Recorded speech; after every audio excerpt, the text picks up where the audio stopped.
Uh, this is another very interesting theory. It is called the structure of intellect. So Guilford in 1960s tried to give a model of intellectual activities as to what is an intellectual activity and how does it, what all are the components. So he proposed that this is the intellectual abilities he classified in 3 dimensions. This is a 3-dimensional cube. Intellectual work is in along 3 dimensions. So intellectual work produces something, and the products are of these types. We will get into what is the meaning of these types. Okay, intellectual work involves certain operations, certain mental operations, and these operations are performed on certain content as per Guilford. Okay, so let's look at what is the input to the intellectual content. So it can be some visual thing, some picture, or some audio, sound, or together they are called figural. Visual as well as sound together are called figural. Okay, or it can be a symbol, like, which is not a picture of a physical thing, like letter K. What is it? Is there something that looks like K? Is K a symbol of a sound or a picture of something? Symbol of sound. It is a symbol of a particular sound. In some other script, it comes like K, not K. And in some other script, it comes Indian, so many scripts, sound of K is written by different. So scripts, what does each script mean? Sounds are represented using different kind of symbols. That's the meaning of each script. That's why we have thousands of scripts, and we have already, from the ancient Egyptian era, we have had so many scripts till now. Some past scripts have been read, some have not been read. So where or letter 9, what does it represent? Is it a symbol or it is a pictorial representation of something physical?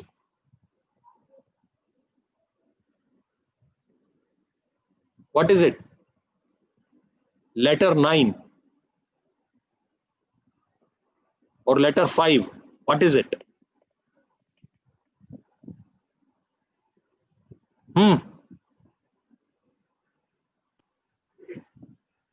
These are symbols. It is a symbol.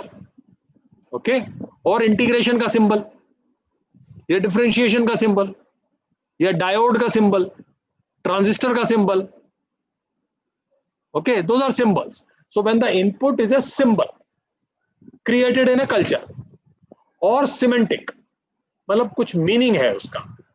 Okay, semantic is some idea. Input to the mental operation is some idea. You take some idea and think over it and produce something, or take 2 ideas, think over it and produce something. You are not processing a symbol, you are processing an idea. That's semantic. Okay, fourth or the fifth thing here is actions of people. You look at the actions of people and do some mental processing and do something. जैसे एक batsman अपने bowler के, opponent bowler के action को process करके अपना action decide करता है, ठीक है? या एक बॉलर बैट्समैन की वीडियो को देख देख के इसको कैसे स्टैंप आउट करना है ये डिसाइड करता है, ठीक है? वो आमिर खान की फिल्म कौन सी आई थी जिसमें वो पहलवानी सिखाता था अपनी लड़कियों को, क्या नाम था उसका? दंगल. दंगल, यस. तो उसमें वो क्या करते थे पटियाला में? आमिर खान अपनी बड़ी वाली बेटी को पटियाला में कैसे ट्रेन करते थे? जब वो कोचिंग सेंटर से भाग के उनके पास आती थी उनके कमरे पे, वीडियोस दिखा के। उसको वीडियो दिखाते थे, है ना, उसके भी और उसके अपोनेंट के भी वीडियो दिखाते थे वो। तो by watching at the actions you decide क्या करना है, ठीक है। The input is action of the people और the expression of the people, ठीक है। तो input can be of any of these types, can be a visual picture, a symbol, audio, an idea, abstract idea, okay, action of the people, okay। इन सब के ऊपर processing करते हैं। क्या क्या प्रोसेसिंग करते हैं? ये वाली प्रोसेसिंग करते हैं। हम मेमोराइज करते हैं चीजों को, हम मेमोरी से रिकॉल करते हैं, हम उस चीज के ऊपर थिंक करके मल्टीपल आइडियाज जनरेट करते हैं। That is called divergent production, process of generating multiple solutions to a problem. Creativity, divergence, एक से अनेक, फ्लूइडिटी, ओके। तो divergent production is one kind of thinking. Opposite to that is convergent thinking. Focus करते हैं, multiple idea generate नहीं करते, एक ही idea को डीप ले जाते हैं, डेप्थ में ले जाते हैं, डिड्यूस करते हैं सिंगल सॉल्यूशन। 5 आइडियाज हैं, उनमें से फिल्टर आउट करके सेलेक्ट करते हैं एक idea. Convergence, that's convergent production, okay. And for creative and innovation work you will have to do iteration of the divergent production and convergent thinking, both convergent thinking and divergent thinking दोनों का आपको combination करना पड़ेगा। कभी diverge करना पड़ेगा, फिर converge करना पड़ेगा, फिर डाइवर्ज करना पड़ेगा, फिर कन्वर्ज करना पड़ेगा, फिर डाइवर्ज करना पड़ेगा, फिर कन्वर्ज करना पड़ेगा। दोनों की थिंकिंग अलग तरह की होती है, ठीक है। कुछ लोग डाइवर्जेंट में ज्यादा अच्छे होते हैं, कन्वर्जेंट में उतने अच्छे नहीं होते हैं। कुछ लोग कन्वर्जेंट में ज्यादा अच्छे होते हैं, डाइवर्जेंट में उतने अच्छे नहीं होते हैं। लेकिन ज्यादा अच्छी एफिशिएंसी के लिए, रिसर्च के लिए आपको दोनों काम करने पड़ेंगे। मेमोरी का रोल अब थोड़ा कम हो गया कंप्यूटर के आने से, है ना, लेकिन डाइवर्जेंट प्रोडक्शन और कन्वर्जेंट प्रोडक्शन ये आप ही को करना पड़ेगा, ये कंप्यूटर नहीं करेगा। और फिर evaluation to judge whether the answer that you have produced through divergent or convergent is good or not, is it consistent or not, is it valid or not, ठीक है। तो ये प्रोसेसेस चलते हैं दिमाग के अंदर ब्रॉडली एज पर गिलफर्ड्स क्लासिफिकेशन, ठीक है। और इन प्रोसेसेस का आउटकम क्या होता है? ये 6 चीजें। या तो एक single item of information produce करता है दिमाग, ठीक है, कुछ ऑब्जर्व किया, कुछ सोचा और कुछ उसको प्रोड्यूस कर दिया, एक unit of information. It can be a measurement, it can be a fact, okay, it can be just an observation. और अ क्लास, यूनिट और क्लास में क्या फर्क है?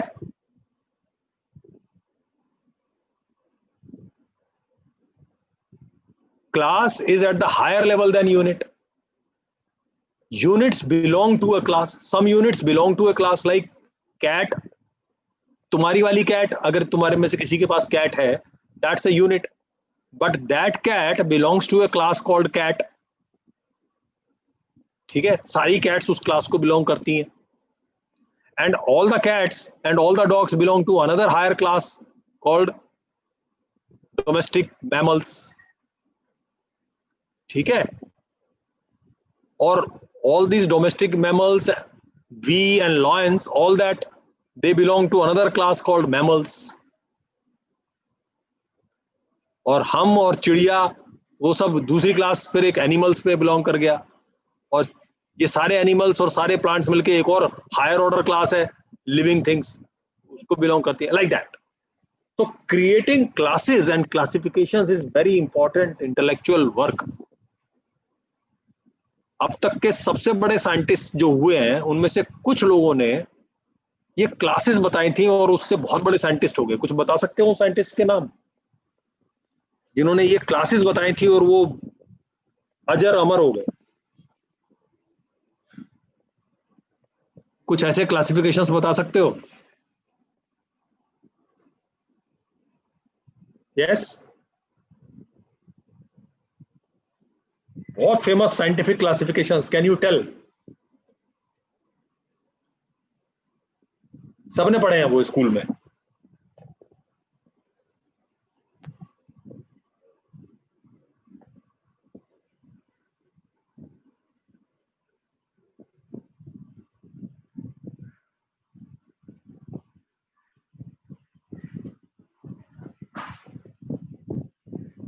डार्विन का नाम सुना है? Darwin, like, yes, sir. है ना? Yes, sir. पीरियोडिक टेबल याद है? Yes, sir. क्या था पीरियोडिक टेबल? क्लासेस बताई थी ना, एलिमेंट्स, रोज और कॉलम्स में क्लासेस बता दी थी ना उन्होंने, that all the elements belonging to a row have a property, all the elements belonging to a column have a property, और उनकी वो प्रॉपर्टी कॉमन है, चाहे वो पूरे कॉलम के जितने भी एलिमेंट हैं उन सबकी एक कॉमन प्रॉपर्टी है ना? तो वो अगर पीरियोडिक टेबल ना हो तो केमिस्ट्री समझ सकता है कोई? किसी की समझ में? तो केमिस्ट्री जादू है। अगर वो पीरियोडिक टेबल ना हो तो केमिस्ट्री और जादू में कुछ फर्क है? No sir. तो केमिस्ट्री को जो जादू नहीं रहने देता वो क्या है? पीरियोडिक टेबल की अंडरस्टैंडिंग। उन्होंने बता दिया कि ये केमिकल ये इस क्लास के हैं, ये इस क्लास के हैं, ये इस क्लास के हैं, ये इस क्लास के हैं, और इनकी ये प्रॉपर्टीज है, इनकी ये प्रॉपर्टीज है, इनकी ये प्रॉपर्टीज है। डार्विन ने वैसे ही काम किया एनिमल्स, ये लिविंग थिंग्स के साथ, है ना? ज्योग्राफी में आपने क्या पढ़ा है? रॉक्स इतनी तरह की होती हैं, ये इस तरह की रॉक होती है, ये इस तरह की रॉक होती है, ये इस तरह की रॉक होती है, वो क्या है? क्लासिफिकेशन है ना? एटम्स का क्लासिफिकेशन। आपने जो भी आपने सब्जेक्ट पढ़ा है उस सब्जेक्ट में आपने बहुत सारे क्लासिफिकेशंस पढ़े हैं। किसी ने कोई सब्जेक्ट है ऐसा जिसमें आपने क्लासिफिकेशंस नहीं पढ़े हो? पढ़े हैं सर, सब में पढ़े। हर सब्जेक्ट, और वो क्लासिफिकेशंस बहुत यूजफुल क्लासिफिकेशंस होते हैं। सब्जेक्ट एकदम सिंप्लीफाई हो जाता है उन क्लासिफिकेशन से, नहीं तो बहुत ज्यादा कॉम्प्लेक्स होते हैं। Subjects are very complex otherwise, classification simplify. ठीक है? तो दिमाग, तो intellectual work, scientific work, it can produce a higher order class और a sub class of something. आपकी रिसर्च किसी चीज की हायर ऑर्डर क्लास बता सकती है, आपकी रिसर्च किसी चीज की लोअर ऑर्डर क्लास बता सकती है। और क्लास को यूज करके हमारे पुरखों ने एक बहुत बड़ा काम किया था। हमारी जो भाषा है और हमारी जो वर्णमाला है, इससे अच्छी वर्णमाला पूरे विश्व में किसी की नहीं है। क्या खास बात है हमारी वर्णमाला में? वर्णमाला मतलब समझते हो ना? Yes, sir. हाँ हाँ, अल्फाबेट्स, और ठीक है है ना? हमारी वर्णमाला में ऐसी क्या खास बात है जो इसको बिल्कुल अनोखी बनाती है?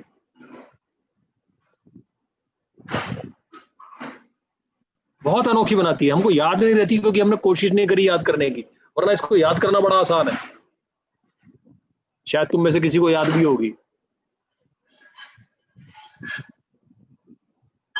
सीरियसली स्पीकिंग, ABCD याद करना ज्यादा आसान है या क ख ग घ याद करना ज्यादा आसान है? सर ये हमारी तालुओं को, और जैसे कई हमारे जैसे होठ है, कुछ तालुओं से मिलके बनते हैं। हाँ, हमारे यहाँ जो क्लासिफिकेशन है। हमारा जो वर्णमाला है वो बेस्ड है ऑन ए क्लासिफिकेशन। एक है, पहले सारे के सारे जो वॉवल्स हैं वो पहले आते हैं। अंग्रेजी में क्या होता है? वोवल और कंसोनेंट सब मिक्स्ड है। ए के बाद बी आता है, फिर CD, उसके बाद फिर ई आ जाता है। तो वोवल्स जो है पूरे के पूरे वो स्प्रेड ओवर है पूरी वर्णमाला में उनकी। हमारी वाली में क्या है? सारे के सारे वोवल पहले इकट्ठे आते हैं, अ आ ई उ ए यंग, सारे के सारे इकट्ठे कर दिए उन्होंने कि ये वोवल्स हैं। ठीक है? और वो भी एक ऑर्डर में और सीक्वेंस करे, अ के बाद आ, ई के बाद ई, ऊ के बाद ऊ, ओ के बाद औ, है ना, उस तरह से एक सीक्वेंस है, एक ऑर्डर है उसके अंदर। तो वो क्लासिफिकेशन, तो सारे का एक क्लासिफिकेशन हुआ, सारे के सारे वोवल्स पहले हैं।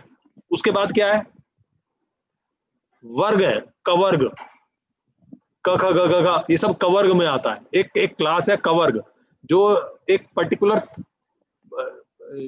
जीभ का और ऊपर वाले का एक पॉइंट टच है, जो वहां पर टच कर रहा है, वो सारे के सारे जो साउंड्स हैं वो सब कह दिया कवर्ग, क ख ग घ ग घ। वो देखो जरा, वो सब मिलता जुलता है, थोड़ा सा टच, थोड़ा सा डिफरेंस है जहां पर टच हो रहा है। देखो जरा सारे के सारे, देखो जरा अपने मन में बोल के देखो, वो टच पॉइंट जो है वो थोड़ा बहुत डिफरेंस है बस, क ख ग घ ग घ, है ना, एक ही तरफ से आ रही है यहाँ पे। Yes, उसके बाद चवर्ग आता है, च छ ज झ झ झ, ये देखो ये सब एक तरह से वो कनेक्टेड है ना। फिर त थ द ध द, वो देखो सब एक तरह से है, सारे के सारे रिलेटेड है वो। तो कवर्ग, चवर्ग, तवर्ग, दवर्ग, ये दवर्ग तो तवर्ग के अंदर ही है, ये सारे वो सब पवर्ग, प फ ब भ, वो सब होठों से निकल रही हैं, प फ ब भ म, वो सब एक वर्ग, सब क्लासिफिकेशन किया उन्होंने। तो फर्स्ट उन्होंने साउंड्स का क्लासिफिकेशन किया, उनको वर्गों में बांटा, और फिर उसकी सीक्वेंसिंग करी, ब्यूटीफुल वर्णमाला बनाई हमारे पुरखों ने, बहुत ब्यूटीफुल वर्णमाला बनाई। ठीक है, तो classifications are very very important. Science में क्लासिफिकेशन करना बहुत इंपॉर्टेंट होता है। बहुत कॉम्प्लेक्स चीजें बहुत सिंप्लीफाई हो जाती हैं क्लासिफिकेशन करने से। So when you study a subject, try to find out what are the important classifications, what are the main classifications, या पिछले कुछ दिनों में कौन कौन से क्लासिफिकेशंस निकल के आए हैं। Keep an eye for the classifications, that shows the maturity of that area, theoretical depth of that area.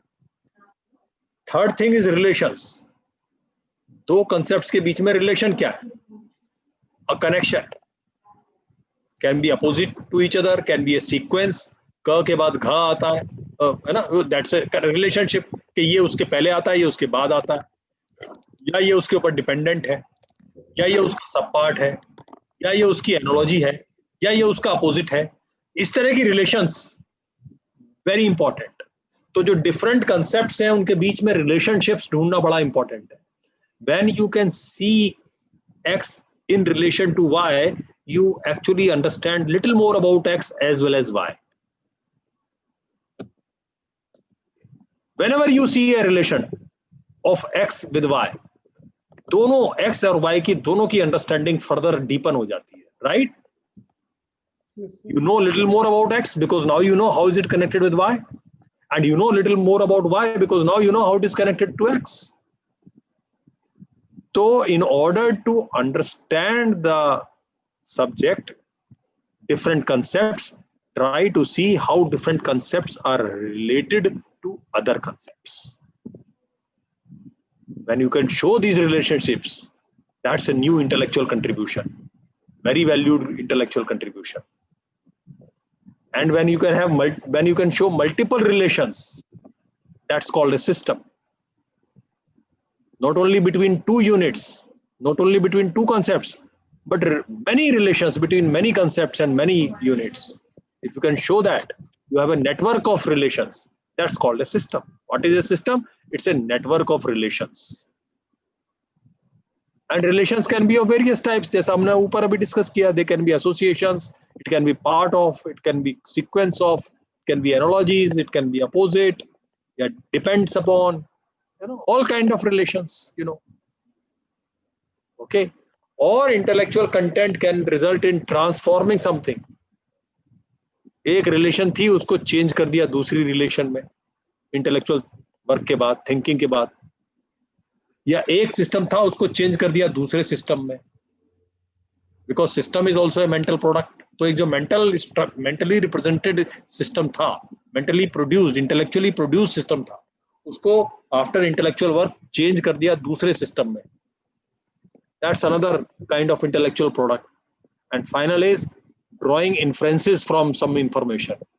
कुछ प्रेडिक्ट करना, कुछ इन्फ्रेंस निकालना, कुछ उसके इम्प्लीकेशन निकालना, इसके कॉन्सिक्वेंसेस क्या हो सकते हैं, इसका परिणाम क्या हो सकता है, इस तरह से सोचना. Okay, so these are the types of the intellectual products. Okay, from unit to implication. तो ये क्या कहा उन्होंने गिलफोर्ड साहब ने कि इंटेलेक्चुअल जर्नी जो है वो ये इन पांच के ऊपर, ये 5 प्रोसेस में से कोई एक प्रोसेस या combination of these 5 processes on one or more of this results into one or more of this. This is the production. This is intellectual work. जैसे लोहे के ऊपर हथौड़ा मारने से कुछ लोहे के ऑब्जेक्ट बनते हैं, तो ये वो लोहा है, ये वो मटेरियल है ना. प्रोसेसिंग क्या है, ये हथौड़ा मार रहे हो, वेल्डिंग कर रहे हो, वो सब ये वाले काम है जो आप कर रहे हो. This is equivalent to the processes. This is equal to the material that you process. This is equivalent to the process operations that you perform on that material, and this is what you produce after that operation. ठीक है. तो as your research, you have to produce some unit. You will have to produce some units. You will have to produce some classes, some new relations, some new system, some new transformation. System सीधे नहीं आ जाएगा. उसके लिए आपको नई relations ढूंढनी पड़ेंगी बहुत सारी. जब रिलेशंस ढूंढ लोगे तो सिस्टम बनेगा, और रिलेशन ढूंढने के लिए क्लासेस देखनी पड़ेंगी. ठीक है. क्लासेस को देखने के लिए बहुत सारी यूनिट्स को समझना पड़ेगा. बहुत सारी यूनिट्स की सिमिलरिटी जब दिखाई दे जाएगी तो क्लास बनेगी. ठीक है. और फिर एक क्लासिफिकेशन सिस्टम है, उसको ट्रांसफॉर्म करके दूसरा क्लासिफिकेशन सिस्टम बनाना, या एक सिस्टम है उसको ट्रांसफॉर्म करके एक दूसरा सिस्टम बनाना, या उसके implications ढूंढना. All this is intellectual work that Guilford proposed. Very powerful model. एक abstract sense में mental work को उन्होंने abstract किया बहुत powerful तरीके से. Okay, so I'll stop there. I have already posted. So look at the classifications in your discipline. What are the most important classifications in your discipline and your sub discipline? जिस area में भी research करना चाहते हो, उस area के classifications को अच्छी तरह से समझो.